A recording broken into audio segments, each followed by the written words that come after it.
Em outra decepção, jogando no estádio da Serrinha, o Goiás perde um jogo, mais um daqueles inaceitáveis. Se soubesse que a rodada pelo menos tivesse a derrota do Bahia contra o Cuiabá, né, a gente até poderia estar falando de um empate que nem seria o pior dos cenários. Mas é um time que dificilmente, um Goiás tendo que atacar, ele não vai levar o gol. É um time que tem muita deficiência, diferentemente daquela fase, eu diria até que é uma fase iluminada, quando chegou o Armando Evangelista, onde o Goiás ele tinha uma chance e marcava o gol, saiu com a vitória de 1-0, 0-0, empates por 1-1, né? Foi assim contra a Fortaleza, América, Cruzeiro, Grêmio, Atlético Mineiro, uma sequência muito boa do Goiás, que até deu, digamos, uma iludida no torcedor. Eu sempre falei aqui no canal, acredito que o Goiás não iria escapar. Depois daquela derrota contra o Cuiabá na Serrinha, eu já, digamos, aceitei. Mas acreditava. Achei que o Goiás, se fosse para cair nessa Série A, ele cairia lá na última rodada. Isso depois que chegou o Armando, né? Tendo um time mais competitivo. Pensei, cara, vai cair, beleza. Mas vai ser lutando. Vai ser um time que vai conseguir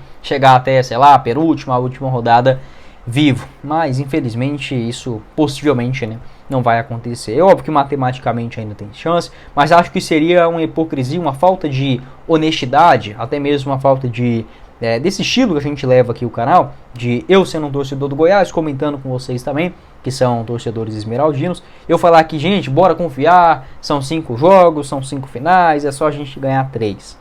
Sabe, eu não vou chegar a esse nível assim de falta de honestidade intelectual como ouvinte também, né? Acho que a gente tem que respeitar vocês. Também não vou sair descascando a diretoria, xingar o técnico ou o jogador, não. Acho que é um momento que até eu como torcedor estou mais desanimado do que propriamente nervoso, raivoso. Acho que a gente ficava com raiva ainda quando tinha alguns sinais, né, que poderia escapar. Acho que depois desse jogo de hoje, depois do empate com o Vasco, depois da derrota para o Bahia, acho que o torcedor ele vem mais aceitando, e bora lá, mais um público extraordinário na Serrinha, né, tentando apoiar da sua maneira, mas é um time que não dá, sabe, a diretoria, a forma que foi montado o time do Goiás, na minha avaliação ele faz muito, né, tendo hoje 35 pontos na tabela e só 2 de sair da zona de rebaixamento, o que é pouca coisa, mas para um time horroroso como esse montado pela diretoria do Goiás, você vencer 3 em 5 jogos é basicamente impossível. Só antes de começarmos o nosso vídeo hoje, peço para você deixar seu like, se inscrever também no nosso canal. Eu sei que o momento é difícil, o torcedor nesse momento quer nem saber mais de Goiás. Eu concordo com esse torcedor, mas que deixe seu like aqui, comente, que pelo menos ajuda o meu trabalho, sabe? Eu querendo ou não, eu dependo do Goiás nesse quesito, é uma pena, né? Mas eu que escolhi isso para mim, sou satisfeito com o meu trabalho, e sim, a questão é que acaba dependendo do Goiás, que é gerido por pessoas que não estão nem aí para a torcida, né? Então, se eu fosse só um trabalhador nessa questão aqui, você só ficava chateado por conta da parte de resultados, de audiência, de visualização, e ainda sendo um torcedor, né, acho que a dor é muito maior. Mas enfim, né, quando vence também tá tudo bom, então não serei tão cruel aqui comigo. Peço para você conferir também o nosso apoiador do canal, a Pix Brasil, que te dá R$20 de graça. É só ir lá fazer o seu cadastro, já tem R$20 na conta. Isso mesmo, para você apostar aí nos próximos jogos, no domingão, já com a rodada do Campeonato Brasileiro. Teremos aí o jogo do Goiás contra o Atlético Mineiro. Uma vitória do Goiás fora pagando 6,16 a cada real apostado. Vai lá, vai que, né, na Pix Brasil você tem R$20 já de bônus. Pega R$1 desse seu bônus e coloca aí. Pensou uma vitória do Goiás? Ótima cotação. Um empate também a 3,78. E uma vitória do Galo na MRV Arena, 1,58. Bahia e Atlético Paranaense com um empate a 3,29. Cuiabá e Fortaleza, acho que o Fortaleza vence, pagando 3,01 a cada real apostado. Vasco e América Mineiro com a vitória do Vasco em casa, 1,45, além de Santos e São Paulo, acho que o Santos vence, pagando 2,61. Essas e todas as outras cotações você encontra na Pix Brasil, vou deixar o link aqui embaixo na descrição do nosso vídeo e no primeiro comentário fixado.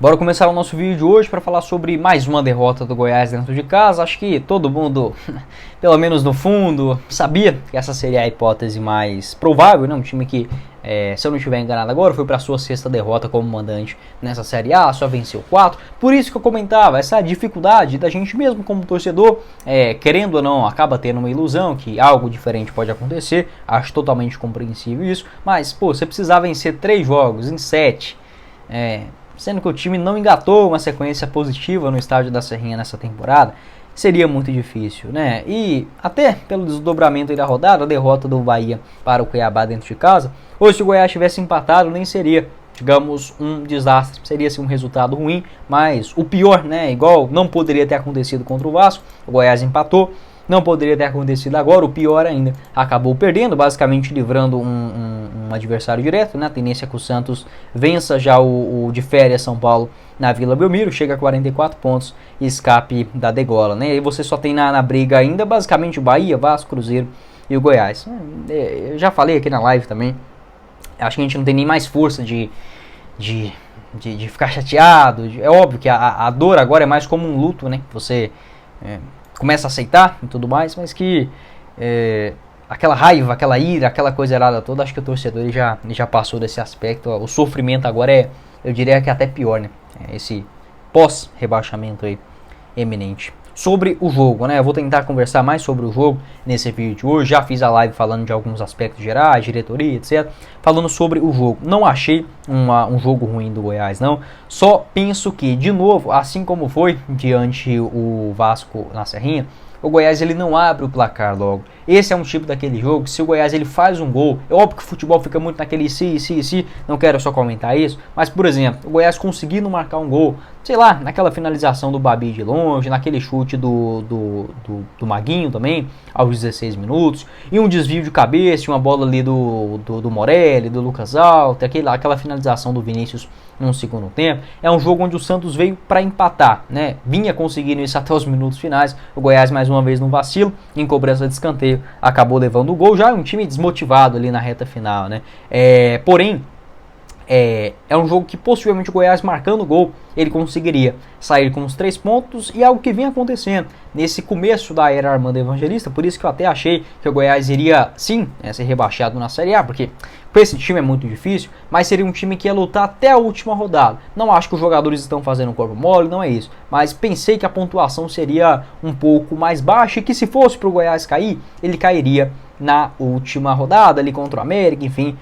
Faz parte, né, do Campeonato Brasileiro de pontos corridos. Infelizmente, com esse tanto de derrota dentro de casa, Bahia, Santos, Cuiabá, Coritiba, a tendência é que o rebaixamento chegando até mais cedo, né? Então, diferentemente daquele momento onde deu essa esperança pro torcedor, falou, gente, o nosso time é ruim mesmo, ok, mas esse português aí tá fazendo uma coisa diferente. Não tão diferente assim, mas tá dando certo, né? Aquele Goiás que tinha uma chance, marcava o gol, geralmente uma cobrança de escanteio, um desvio do Lucas Alter, do Bruno Melo ou do Matheus Babi, o Goiás abriu o placar no 1-0 e segurava até os minutos finais. Não é um time que leva muitos gols, né? Por exemplo, não é um time que tem uma defesa mais vazada ou algo nesse sentido, mas nesse aspecto, nesse psicológico também, você num jogo direto, dentro de casa, de novo, com o torcedor lotando o estádio da Serrinha, você abrindo o placar é muito importante. O Goiás teve sim a sua chance. Eu entendo que como eles são jogadores limitados, você pode colocar o Anderson e o Alano até em um chute a gol sem goleiro, eu acho que é difícil deles marcarem gols, porque não sabem finalizar. É uma coisa de louco, né? Como pode o futebol ter chegado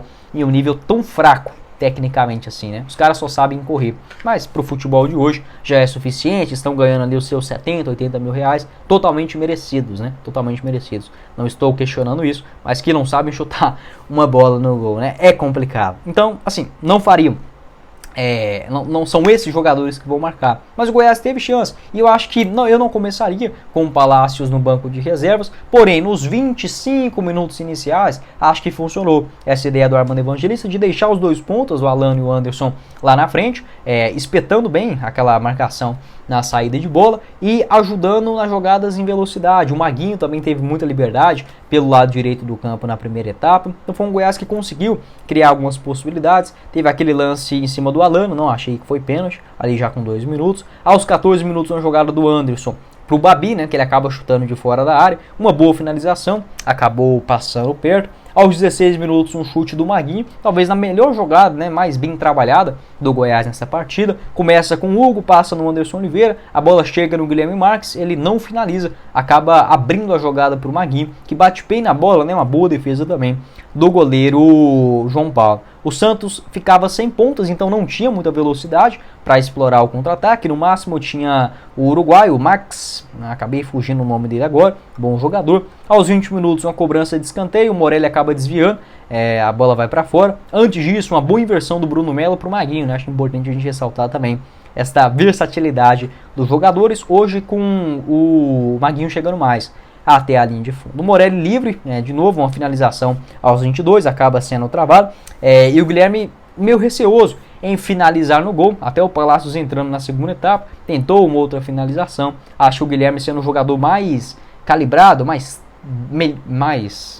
bom, tecnicamente falando, desse time do Goiás, poderia arriscar mais. Mas depois disso, o Goiás que teve essas chances iniciais, um Santos muito acuado, teve o amarelo também para o Guilherme Marques em um contra-ataque. Tem até uma coisa aqui que eu vou comentar, o Goiás ele perde todas as bolas que ele cruza dentro da grande área e o jogador, quando ele desvia, o Goiás ele leva o contra-ataque. Você pode observar que onde a bola vai, sempre tem um jogador do Santos livre e o Goiás acaba levando o contra-ataque, né? Sempre que o jogador alça uma bola na área, a defesa tira, o Goiás ele leva um contra-ataque monstruoso. Foi assim, o Guilherme levou um cartão amarelo e parece que o time deu uma cansada, né? O Santos teve uma saída do Goiás mais dificultada, uma pressão mais alta do Santos, que até estrategicamente falando fez um jogo inteligente, esperando o Goiás, cansando o Goiás e marcando o gol nos minutos finais, mas que já no final do primeiro tempo eu achei que o Goiás iria sim levar um gol. Ficou muito frouxa a marcação no meio de campo, e se tem uma coisa que me deixa agoniado, angustiado, é essa marcação frouxa pelo meio. O Santos chegou por ali, teve um chute de fora do Marcos Leonardo, outro também do Jean Lucas, mas sem grande perigo, né? Outro chute do Lucas Braga que passou pertinho aos 38 minutos. O Goiás até aparecia uma finalização do Anderson Oliveira, muito fraco, né? São jogadores que não sabem finalizar, nem o Anderson, nem o Alan. A jogada do Guilherme, onde ele não chuta, foi aos 42 minutos, em um cruzamento também travado do Anderson, uma outra cobrança de escanteio, um jogo que ficou feio, né? Nos minutos finais, teve também um amarelo para o Matheus Babi aos 37 minutos. Então, pelo menos, um começo de jogo promissor para o Goiás, mas é um time muito fraco, gente. Você tendo a possibilidade, tem sim que marcar o gol. O Goiás não fez isso, deu a chance para o azar, né? Nessas finalizações, um time que no primeiro turno, ali quando chega na reta final, o Armando Evangelista tinha muito essa característica de ter poucas oportunidades e marcar o gol. Então, tendo um time exposto, que já é limitado, na hora que você tem que expor ele, ir para cima, igual o Goiás fez no segundo tempo, se você não fizer, a chance de tomar é muito grande, igual foi o mesmo cenário, né, basicamente, do jogo contra o Vasco. Indo para o segundo tempo, um Goiás que não teve alterações, o Santos também não, e o Goiás começou mal, começou meio desligado do jogo, né, demorou para entrar nos eixos. Aos 8 minutos, uma jogada do Morelli, acaba cruzando, o Alano foi antecipado, gera um escanteio. Na cobrança de escanteio, uma boa cabeçada também, levando algum perigo. Ficou aquele jogo meio morno, o Santos tentando espetar, principalmente ali em cima do Maguinho. Aos 16 minutos, finalmente, o Armando Evangelista mexe no time, coloca o Dieguinho na vaga do Alano, o Palácios no lugar do Guilherme Marques e o Vinícius também na vaga do Anderson Oliveira. Acabou que depois o Alisson até entrou na vaga do Rafael Guzzo e ficou o meio de campo muito ofensivo, né, com o Dieguinho, Morelli e o Palácios, aberto na ponta direita o Alisson, que fez uma partida desastrosa, Matheus Babi e também o Vinícius pelo lado esquerdo do campo. Dentro desse momento, o Goiás até consegue criar algumas oportunidades. E dentro dessa janela do futebol, do jogo, da dificuldade, da pressão, o Goiás tinha que ter feito o gol em um desses lances, né? Aos 18 minutos, uma jogada do Palácio, passa driblando todo mundo, acaba não tendo a finalização adequada. Aos 23 minutos, o Vinícius recebe por dentro, uma bola dentro da grande área, acaba não olhando direito, nem passa, chuta em cima da marcação. Se fosse no gol também, nem levaria tanto perigo. Uma chance de ouro criada pelo lado esquerdo. Aos 25 minutos, né, que acaba entrando o Alisson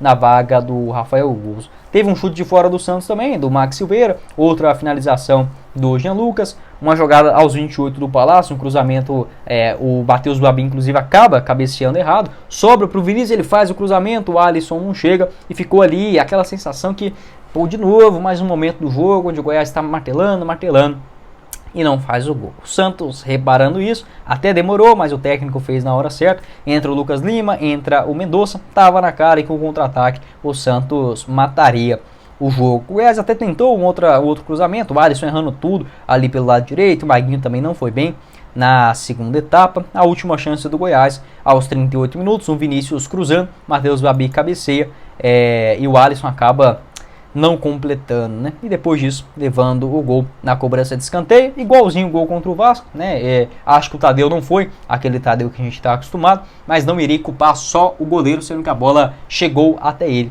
porque a defesa possibilitou, né, o gol do argentino do Santos. Mas é isso, né? Mais uma vez, é um jogo que não dá expectativa do torcedor, né? As possibilidades de permanecer na Série A passavam muito dentro dessa partida, e mais uma vez o torcedor saindo frustrado e vendo uma perspectiva, um 2024, sei lá, 25, 26, sem grandes brilhos, né, pro Goiás. Falando um pouco mais em relação assim à diretoria, enfim, já comentei na live do pós-jogo muito sobre isso, vou deixar na tela final, no vídeo também, mas é aquela coisa, pelo menos eu vejo um cenário de 2024 pro Goiás mais tranquilo. Não tô querendo passar pano para a diretoria do Goiás, não tô querendo falar que rebaixamento tá tudo bem. Não, o Goiás, ele vê exemplos claros, igual por exemplo do Cuiabá, que para você ficar em uma Série A do Campeonato Brasileiro não é coisa de outro mundo. É óbvio, pro ano que vem, eu aposto com vocês, a torcida do Cuiabá não vai aceitar mais só um 16º lugar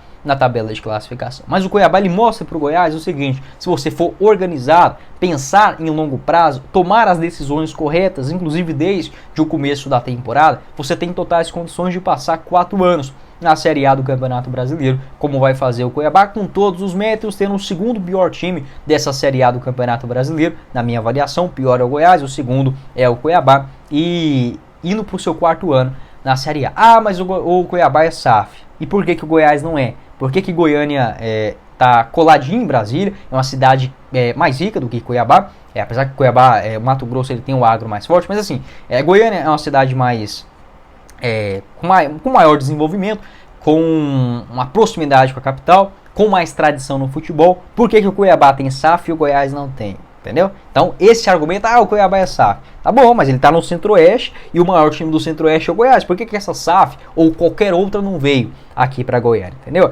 Então, é muito fácil você, mas o vizinho, o pai dele deu faculdade. Tá, ok, mas cada um tem sua história, entendeu? Isso não explica o porquê que o Goiás ele tá nessa situação de mediocridade nas últimas temporadas. Então ele mostra que é o seguinte: olha, você faz um time bem feito, um feijão com arroz, não precisa de grandes craques, tudo bem, mas você vai lá e contrata peças fundamentais que conheçam a Série A do Campeonato Brasileiro. O Goiás apostou demais, arriscou muito nessa temporada, contratando jogadores sem nível técnico nenhum, desde o começo do ano, acabou dispensando grande parte deles, alguns na minha avaliação até errado, igual foi o Palácios, só ficou no Goiás porque não tinha mais tempo hábil, né, para se inscrever no Atlético, liberou o Matheus Peixoto para o Atlético, o Nicolas para o Ceará, até outros jogadores de meio de campo talvez poderiam dar alguma coisa, enfim, muitos zagueiros. O Goiás ficou um Brasileirão basicamente inteiro, sem ter um segundo reserva para sua zaga, esperou o Armando Evangelista com 3 meses, basicamente, o Emerson Ávila de interino. Então o Goiás ele brincou demais nessa Série A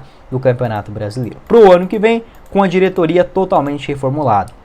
As informações que a gente tem, tanto principalmente do André Rodrigues, da Rádio Band News de Goiânia, somente o Edminho Pinheiro vai continuar no Goiás para a temporada que vem. Então, tanto o Ali, diretor de futebol, quanto também o Paulo Rogério Pinheiro, presidente do clube, eles não seguirão no Goiás para o ano que vem. Então, já é um começo, tá? Não acho que o Ali é o único culpado, não acho que o Edminho seja o único culpado, ou só o Paulo Rogério Pinheiro, não é isso, mas é um começo. Eu vejo que é fundamental essa mudança de estatuto no Goiás. Até vi o pessoal comentando, e se o Edminho comprar a SAF do Goiás? Cara, eu não gosto da ideia, não concordo, mas é melhor ter alguém perdendo dinheiro, ou pelo menos colocando dinheiro ali. O que é que eu tô querendo dizer?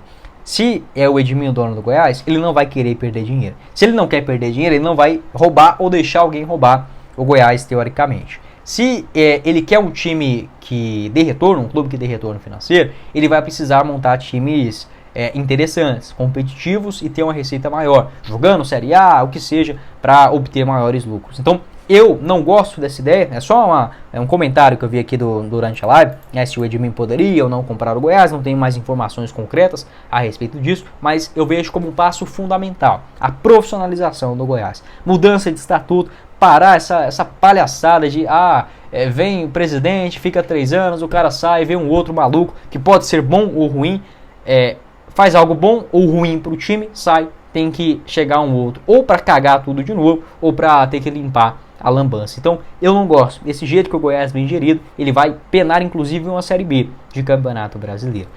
Então eu gosto da ideia, mudança de estatuto, a profissionalização do clube, um Goiás mais sério, profissional, com pessoas que entendam do assunto em cada uma das áreas, e essa mudança, tirar esta cúpula aí da família Pinheiro de pensamentos na diretoria do Goiás, que isso, na minha avaliação, é o que enterra o clube atualmente. Sobre questão de dívidas, eu não vejo que o Goiás vai virar um novo Paraná, um novo Santa Cruz, uma nova Portuguesa aí no futebol brasileiro, ou até mesmo um Cruzeiro, né, que se endividou demais. Não é isso, sabe? Eu vejo um Goiás tranquilo. Pro ano que vem na Série B vai ter aí uns 30 milhões em caixa, possivelmente. Então não é um cenário desastroso nesse aspecto. Alguns jogadores que têm contratos também para o ano que vem, que eu acho que para o nível técnico de Série B podem ser opções razoáveis, igual o Tadeu, Maguinho, Dieguinho, Sidmar, Igor Meritão.